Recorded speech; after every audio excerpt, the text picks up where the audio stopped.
সারা দেশে তীব্র গরমের মধ্যে প্রকৃতিতে বইতে শুরু করেছে বৈশাখী ঝড়ের তাণ্ডব। উত্তর বঙ্গোপসাগর ও তৎসংলগ্ন এলাকায় বায়ুচাপের আধিক্যের কারণে বাংলাদেশের 4 সমুদ্র বন্দরে 3 নম্বর স্থানেও সতর্ক সংকেত জারি করেছে আবহাওয়া অধিদপ্তর। আজ মঙ্গলবার সকালে আবহাওয়াবিদ মোহাম্মদ শাহিনুল ইসলাম এর স্বাক্ষরিত এক বিজ্ঞপ্তিতে এই জরুরি তথ্য জানানো হয়েছে। চট্টগ্রাম, কক্সবাজার, মোংলা ও পায়রা সমুদ্র বন্দরকে 3 নম্বর সতর্ক সংকেত দেখাতে বলা হয়েছে। সাগরে বায়ুচাপের পার্থক্যের কারণে পরিস্থিতি উত্তাল হতে পারে। এ কারণে উত্তর বঙ্গোপসাগরে অবস্থানরত মাছ ধরার নৌকা ও ট্রলার সমূহকে পরবর্তী নির্দেশ না দেওয়া পর্যন্ত উপকূলের কাছাকাছি থেকে অত্যন্ত সাবধানে চলাচল করার নির্দেশ দেওয়া হয়েছে।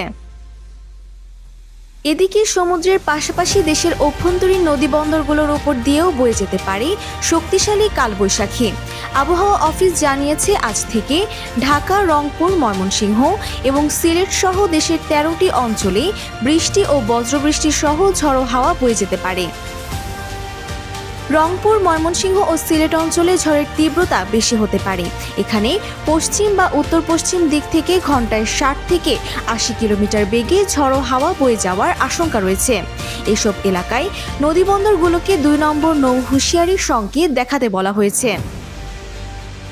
ঢাকা, টাঙ্গাইল, যশোর, খুলনা, বরিশাল, পটুয়াখালী, নোয়াখালী, কুমিল্লা, চট্টগ্রাম ও কক্সবাজার অঞ্চলে ঘন্টায় 45 থেকে 60 কিলোমিটার বেগে দমকা হাওয়া বইতে পারে। এসব এলাকায় নদীবন্দরে 1 নম্বর সতর্ক সংকেত জারি করা হয়েছে। আবহাওয়াবিদদের মতে, বৈশাখ মাসের এই ঝড় স্বল্প সময়ের মধ্যে তীব্র আকার ধারণ করতে পারে। তাই জানমালের ক্ষয়ক্ষতি এড়াতে সংশ্লিষ্ট এলাকার নৌযান চালক ও বাসিন্দাদের দুপুরের আগেই প্রয়োজনীয় সতর্কতা অবলম্বন করার জন্য বিশেষ অনুরোধ জানানো হয়েছে।